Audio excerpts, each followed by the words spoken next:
Thank you all for turning up and expressing an interest in a career in psychology, mental health. This talk's going to be in three parts. I'm going to talk about my day, because after all, that is the title of this talk. I'm going to talk about my career pathway, how I got into this, from perhaps where you are at the moment, choosing A levels. And I'm going to talk about other pathways, and of course I can ask questions if you have individual ones about that, about what's required. Yeah, psychology is a great career. I actually never thought I would enjoy a job. I never thought I would like working, and then after doing this, I discovered that I do indeed like working, and I do indeed love this job. Every day is different. I have about 24 private patients on the book at the moment. These are people who have found me, and I'm in sort of long-term therapeutic relationships with them. I meet them once a week, typically. I'm also open to couples as well. So sometimes I see couples. We see them weekly, and we talk about their, obviously their struggles. They come to me because the easy stuff, the way that they've tried to cope with their problems before, aren't working anymore. And they need this relationship that I can have with them to help. Now, relationships absolutely, a caring relationship is absolutely crucial to someone's psychological development. And so a psychologist or psychotherapist, I'm both a psychotherapist and a counselling psychologist, can provide that space for somebody to be vulnerable, to say they don't know, to really try things out, maybe for the first time in ages, to sort of maybe make up for some of the things they don't understand. Yeah. The thing about psychology and a counseling psychology relationship is that there's no judgment, and they can admit to not understanding stuff that they might not understand, which isn't something that people typically do, because we want to project an image of being cool and in control and knowing stuff. But here you get to admit that you don't know stuff, and why there's no reason why everyone should know everything, because we only have our own limited life experience, and I'm there to help by hearing their stories, and maybe helping them get to the learning edge of their stories too. So let me tell you about my day. As Charlotte said, I'm a self-employed counselling psychologist and psychotherapist. Today, I had a phone consultation with a new patient who found me on the internet. We talked briefly about his difficulties for about 15 minutes. We tried to find a way that it would work for our diaries. And he's going to come, and he should become a patient of mine. He's going to come next week. We'll do an assessment session where we find out, where I take a history. I use my training to try to find a way of understanding what his problem is in general. And then we'll hopefully have a weekly meeting where he can start to understand what's going on. I can help him, I can ask him questions, and I can potentially sort of help him where he gets stuck. I might point out something that he's showing on his body. Sometimes people have body language. They're saying one thing, but their body's doing something else. I can point that out and say, have you noticed that you're finding that question very hard and you're doing this? All useful information for us. I'll be having 3 sessions today with ongoing patients. One that I've worked with for 3.5 years. And we're helping him as he makes this important transition from being a student of social work to being a professional, because he needs support with that. This confidence of being able to to join the workforce that he's wanted all this time. This person's had a lot of problems, really bad start in life, and real lack of confidence. Despite him being incredibly intelligent, he just lacks that confidence. I'll also be discharging someone, so that's 4 appointments, and I'll be making notes and taking all the admin for billing, because as a private sector person, I've got to either get them to pay me, or I've got to use, I have to send bills to a health insurance company. Other things I can do is do supervision for other colleagues who, because I'm more senior than them, I can help them think through their cases. Because as psychologists and psychotherapists, sometimes we don't know everything that's going wrong. We're not wizards, or, you know, they don't just give us a manual to understand everybody. We have our own life experience that we have to use to understand them. And sometimes we get confused and we consult with senior colleagues. Thank you, Chiara. I will get to that question. So yeah, there's that. So now let me get on to my career. So I started at age 16. I didn't know what I wanted to do, but I was interested in having a career that was less sort of profit oriented. You know, I had sort of left-wing politics at the time, and I just got into sociology, which you might have done either GCSE in, to study of society, groups, and social sort of forces. And you know, this really made my mind catch fire. This really felt like what education should have been about.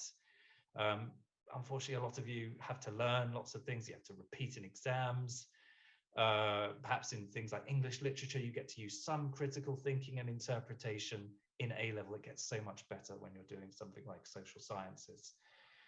So I then did a sociology degree at Roehampton University between 2002 2005. I'm old.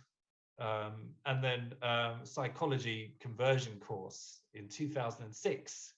So luckily, you know, the psychology workforce understands that sometimes you take a sort of meandering journey, and it can actually be good to get people with a wide range of life experiences. So I did a 2-year conversion course at University of East London, which would allow me to do a doctorate in counselling psychology at Middlesex University, and where I learned to be a psychotherapist at the same time. That took 6 years. If you are going to get into this, and I'll talk to you about what it involves later, it does take over your life.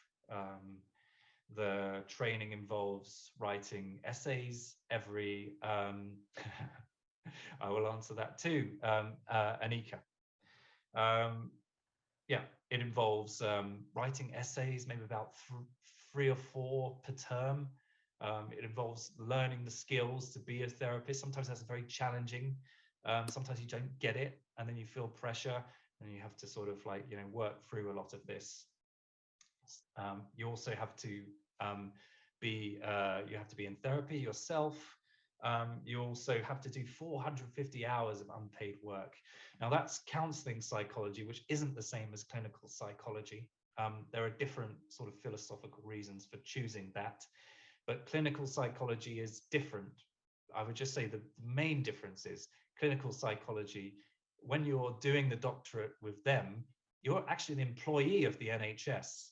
And they will, and they actually pay you about I think about 18,000 a year to do that studying, and for you to do the placements as well. So if you get onto those courses, you know, you get this. They're molding you into an NHS clinical psychologist. Which you know, which is something that others in the field, it is a science, so we have different opinions. Some think this isn't quite where we should be taking psychology and psychotherapy, because it could be more emancipatory, perhaps. You know, it could speak to. There are different opinions about what mental illnesses are. I can answer that later if you're interested in the Q&A. So that was my journey, and I've been qualified for 2 years, no, 2.5, maybe 3 years now, and and it's been very good. My you know I earn about between 50 and 60,000 a year at the moment. I charge £90 an hour for private patients for health insurance, sometimes up to 180 an hour. I manage my own practice.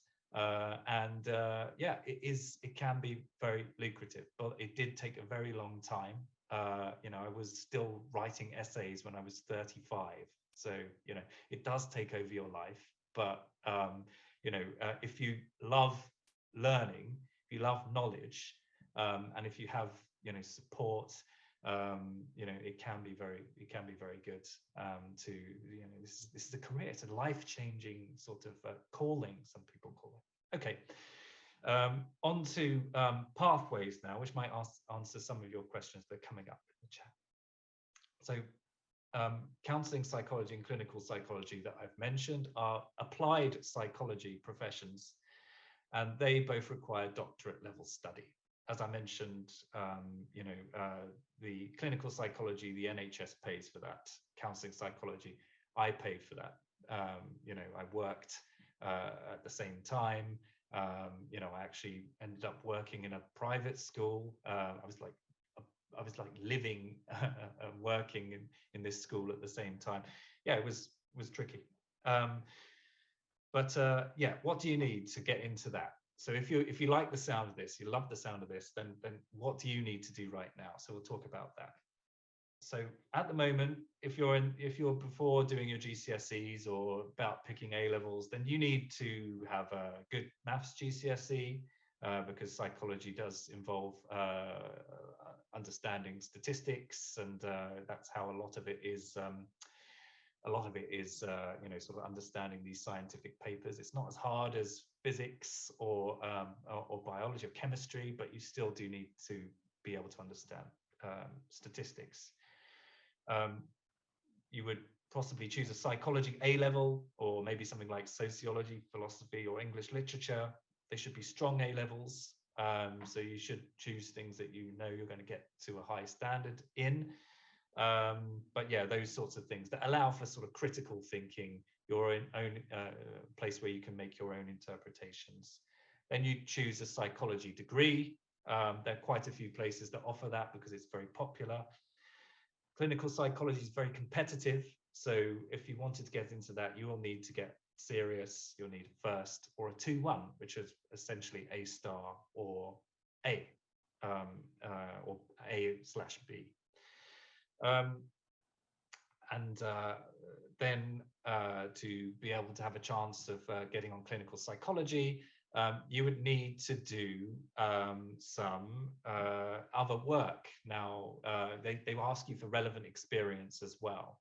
Now, that's something that can be done alongside the training, or maybe a bit before. You can earn whilst you're doing that. But yeah, it doesn't really happen these days that you can just finish your psychology degree and then just go and be a clinical psychologist. They want you to show some commitments. Now that could be voluntary work whilst you do something else. I did a year at Victim Support, which is a charity which helps people who are victims of violence or crime, help them with their emotional support and practical support.